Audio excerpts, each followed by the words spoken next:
What's up, everybody? Ryan Thomas, live Wednesday night on the Thomas Take Sports Podcast. Thank you so much for tuning in. Diving in to my regular content of what I like to normally put out. Today I put out a take on Josh Allen and where I believe he ranks as far as his progress heading into year two in the National Football League. Where does Josh Allen rank? Where is he at?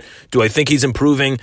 More so the comparison of Josh Allen from his rookie season to year two in the National Football League.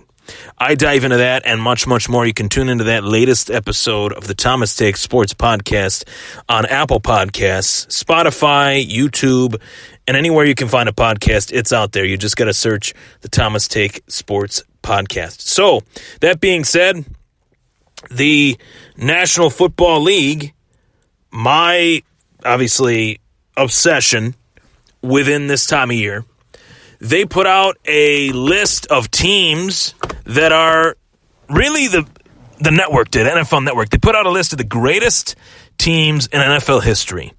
And I didn't watch the full segment. I didn't watch the full show, the countdown, because it was pretty obvious to me who would rank as the number one team, and that was the 1972 Miami Dolphins. And yeah, it's a little bit crazy. When you think of all the great teams, the 1972 Miami Dolphins are not the first team that comes to mind. But the Miami Dolphins, to this very minute, are the only team in National Football League history to go undefeated and undisputed as the world champions of football. And the only team to come close is obviously the 07 Patriots in the modern Super Bowl era. The Patriots went 18-0 heading into the Super Bowl against the New York Giants, only to lose that Super Bowl and finish that season 18-1. Other teams have come close as well. The Carolina Panthers of 2015 finished the season 15-1, only to lose in the Super Bowl, obviously, to the Denver Broncos. Now, they had a regulation loss, finishing the regular season 15-1, and ultimately went on to lose in the Super Bowl to the Denver Broncos. So, while watching and reading bits and pieces of this countdown, me being the Buffalo Bills fanatic that I am, I thought to myself, okay, if the Buffalo Bills are not on this list for the obvious reason that they've never won a Super Bowl, so no team that they've ever had has won a Super Bowl. Where do the Buffalo Bills and that great run that they went on in the 1990s to go to an unprecedented 4 straight Super Bowl appearances, 4 straight AFC championships, where do the Buffalo Bills rank in that 1990 to 93 team? Where do those teams rank with Hall of Famers galore, Jim Kelly, Thurman Thomas, Andre Reed, Bruce Smith, Marv Levy, Ralph Wilson, Bill Polian, to name a few? Where do they rank? Where does that team actually rank? And I think as football fans, we only look at who has won the most rings, who has won the most titles, who has won the most. We use that as a measuring stick to define who is better all time, who is the best all time. Most people say Tom Brady due to the fact that he has those 6 Super Bowl rings. And I would not disagree with that opinion, but for other reasons, I believe Tom Brady is the best. We'll talk about that in another day, save that for another show. But where do the Buffalo Bills rank in terms of all-time great teams? And when I look at some of the Super Bowl teams of years past, when I look at some of the Super Bowl losing teams of years past, you find a common denominator that is troubling. You find a common denominator that all of these teams had really good quarterbacks that maybe went on to win another Super Bowl at a later date, or quarterbacks that never went on to even play or win another Super Bowl. And what's really sad about that is Dan Marino is one of those guys. Dan Marino, as glossy as that stat sheet is, Dan Marino has never won a Super Bowl. So the fact is, the Buffalo Bills are not the only team that fell victim to Super Bowl losses, to Super Bowl appearances. It's just the fact that the Buffalo Bills went 4 straight years in a row and lost every appearance that they ever played in. So when I look at it that way, I say to myself a few different things. I believe that this Bills team, as far as the annals of NFL history, are already remembered. They are enshrined in the Pro Football Hall of Fame. So that is really all you can say in terms of the historic rise that this team had from rags to riches, being 2-14 2 years in a row in 84, 85. Welcoming Jim Kelly aboard with open arms after Jim Kelly said no to Buffalo and spent 3 years of his career in the United States Football League playing for the Houston Gamblers. Jim Kelly then became the savior to the Buffalo Bills franchise. Jim Kelly then became the favorite son in the city of Buffalo. Now he's everybody's favorite uncle in the city of Buffalo. So, as poetic and as beautiful as that was, they did lose 4 straight Super Bowls in pretty devastating fashion. One no worse than the other. I believe that the first Super Bowl loss was really what paved the way for the following 3 Super Bowl losses. Had they went into that Super Bowl against the New York Giants and defeated the New York Giants as they were supposed to, being the favorites heading into that game, coming off a 51 to 3 victory over the Oakland Raiders. Howie Long, and I quote, said, "I don't think the great steel curtain could have stopped that Buffalo Bills offense today. They are just that good." Had they not lost that Super Bowl 20-19, had they had a dominant display of offense against then defensive coordinator of the New York Giants, Bill Belichick, we'd be talking about a completely different franchise history when it comes to the Buffalo Bills. Jim Kelly would be remembered in a completely different light. Thurman Thomas, we wouldn't remember the fact that he lost his helmet during a Super Bowl. We would remember the fact that he was a Super Bowl champion and an MVP. So, that being said, you look at some of the ways that the NFL fans look at who is really iconic, who really ranks among the best. I look at who really ranks among the second best and say that the Buffalo Bills in the 1990s have done something that no other team has ever done. They've gone to 4 straight Super Bowls in a row. Now, the New England Patriots have gone to the last 3 Super Bowls. Will they go to the next Super Bowl this season? We will find out. We will find out. So, when I look at the list of Super Bowl champions, when I look at the teams that, lost Super Bowls, I look at, first and foremost, Super Bowl III, the Baltimore Colts. They lost in an upset to the New York Jets in 1969. It was the first Super Bowl that really featured the true AFL champs and the true NFL champs head-to-head before the big, de facto merger. I look at as well, the 1972 Dallas Cowboys, who fell victim to the Miami Dolphins and their undefeated season. I go down the line, and I look at the Minnesota Vikings, who went on to lose 4 Super Bowls, but their first Super Bowl was against the Pittsburgh Steelers in 1975. I go on and look at the 1976 Dallas Cowboys. I go on and look at the then, again, 1977 Minnesota Vikings and say that they are a pretty solid team. That was their 4th Super Bowl loss. Minnesota lost in 77, 75, 74, and in 1970.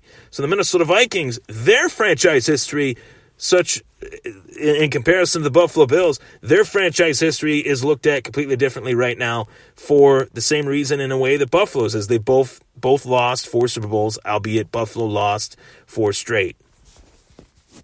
And when I skim through the list of great teams, the closest Super Bowl up to this point, outside of the Steelers and the Dallas Cowboys in 1976, outside of the Dolphins and Redskins, the Colts and Cowboys, a Super Bowl that really stands out to me is 1982. Where the San Francisco 49ers took on the Cincinnati Bengals, and they won 26-21 in a close Super Bowl that started the heyday of the San Francisco 49ers in the 1980s. And I think it's safe to say that any team that went to the Super Bowl and got blown out, that didn't go to 4 straight Super Bowls, is off this list. Can we say that? Is that bias? Maybe a little bit. But teams like the Chicago Bears and the New England Patriots in 1986, nobody in that season, 1986, had what it took to take down the Chicago Bears. The only team that could do it was the Super Bowl champion the year before, the San Francisco 49ers.